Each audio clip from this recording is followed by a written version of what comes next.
네, 사과나무 앞에 왔습니다.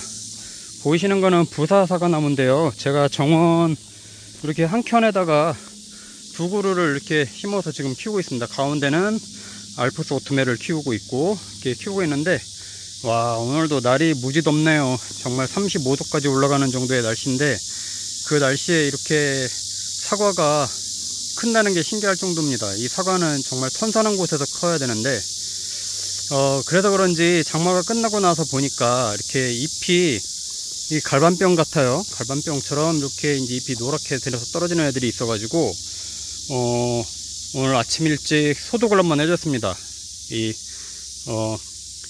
살균제하고 살충제 섞어서 이 갈반병 전문이병 이 약 전문으로 해서 흠뻑 한번 뿌려줬고요. 다행히 이 벌레가 이렇게 파먹는 증상은 아직 없어요.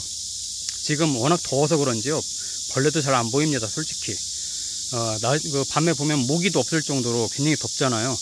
이 벌레가 날아다닐 수 있는 날씨가 아닌 것 같아요. 그래서 그런지 이 갉아먹는 그런 증상은 없는데, 그래도 이 잎은 잘 보존을 해야 돼서 지금 계속해서 지금 소독을 해주고 있습니다. 요런 게 여기 이거에는 이제 갉아먹고 있네. 예, 이렇게 이제 벌레가 파고 들어가서 갉아먹는 거거든요. 보시면 안에서 이제 막 돌아다녀 가지고 이렇게 울퉁불퉁합니다. 울퉁불퉁해요. 요런 애들은 이제 따서 멀리 이제 버려줘야 되고, 이건 놔둬봐야 썩거든요. 빗물 들어가고 그러면 썩기 때문에 꼭 버려줘야 되고, 이 갈반병이 한번 찾아오면 정말 정신이 없어요. 작년에 저 같은 경우는 거의 장마 끝나고 나서부터 뭐 잎이 거의 다 막 떨어지기 시작하더니 마지막엔 거의 한 장도 안 남아 있을 정도로 잎이 없어서 사과도 안 크고 당도도 많이 떨어졌었는데, 올해는 좀 더 각별히 그래도 신경을 쓰고 있습니다. 계속해서 장마 끝나고 나서도 일주일 간격으로 소독을 해줬고, 소독도 아주 흠뻑 젖을 정도로 살균제, 예방제하고 치료제 번갈아 가면서 이렇게 해줬고요. 이 옆에는 이게 알프스 오토메인데, 얘도 갈반병이 좀 심하게 좀 막 찾아오고 있어서 얘를 아주 듬뿍 해줬습니다. 이런 데서 이제 병균이 옮기 때문에 이렇게 열매는 좀 깨끗하게 크고 있지만 잎이 더 떨어지면 안 되거든요. 광합성을 잘 해야 되기 때문에 그거를 지금 예의주시하고 있습니다. 올해 사과값이 어떨지 모르겠습니다. 지금 작황이 어느 정도 뭐 큰 피해를 입진 않아서 작황이 나쁘진 않을 것 같은데, 기온이 이래서 어떨지 잘 모르겠어요. 그래도 작년에 이제 사과값이 금값 사과였잖아요. 그래서 잘 먹었는데 올해도 잘 키워서 저장했다가 잘 먹으려고 키우고 있는데, 옆에 있는 거 한번 가서 볼게요. 여기는 사과 봉지를 다 세워졌습니다. 포도 봉지처럼.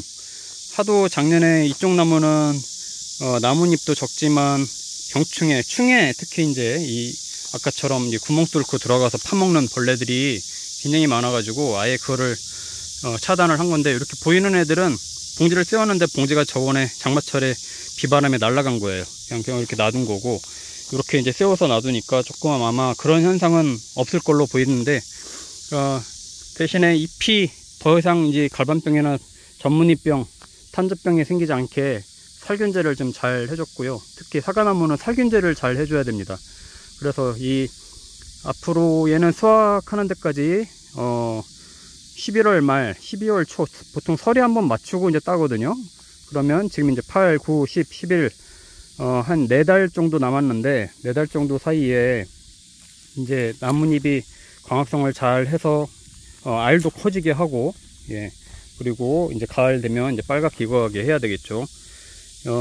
저는 이제 부사만 키우고 있는데, 내년에는 요 알프스 오토메를 베버리고 여기다가 다시 또 부사 한 그루를 더 심을까 생각 중입니다. 이거 제가 수분소로 이렇게 심어서 키우고 있는 건데, 옆집에 형님 쪽에 이 루비에스를 한 그루 키우고 있어서 충분히 여기까지도 수분 역할을 할 수 있어서 얘를 베버리고 여기다가 부사를 하나 더 심으려고 하는데요.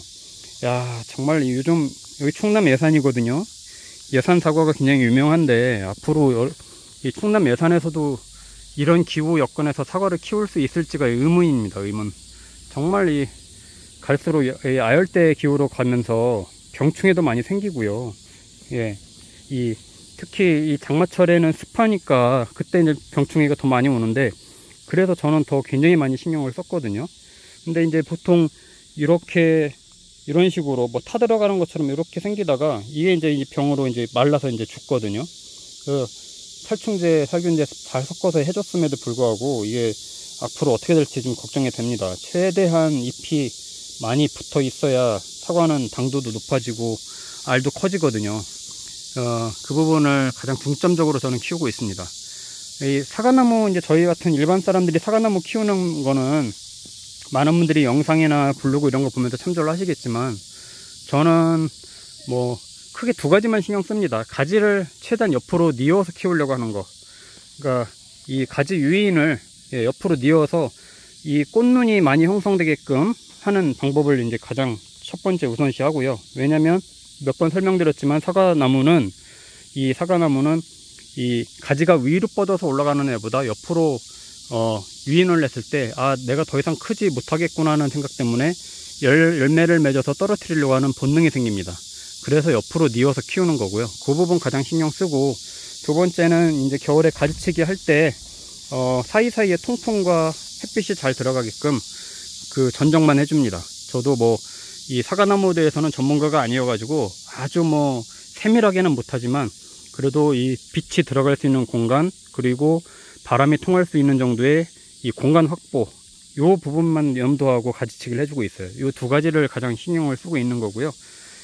그것만 잘 신경 쓰면 사과나무 키우는 거는 거의 기초는 이제 됐다고 보고, 요즘은 가장 이제 중요한 게 이 병충해 방제.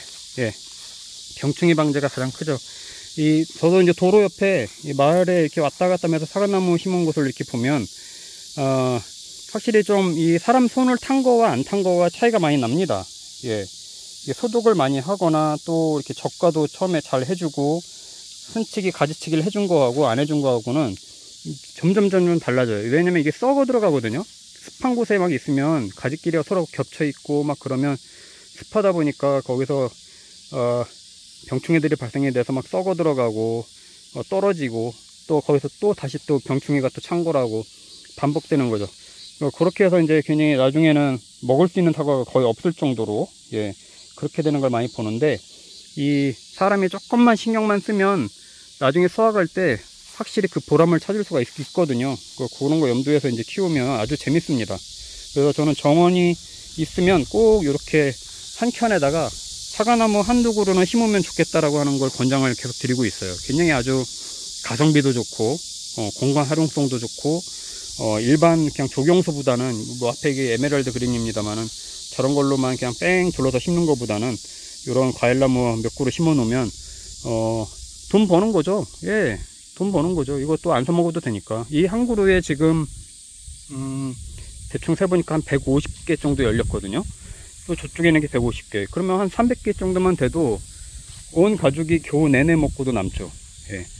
그러니까 이렇게 과일나무를 심어서 저는 키우는 거를 굉장히 좋아하고, 또 이렇게 세컨하우스 주말 농장 같은 경우는 이런 과일나무가 있으면 이런 과일나무 또 보는 재미로 자주 찾게 되거든요.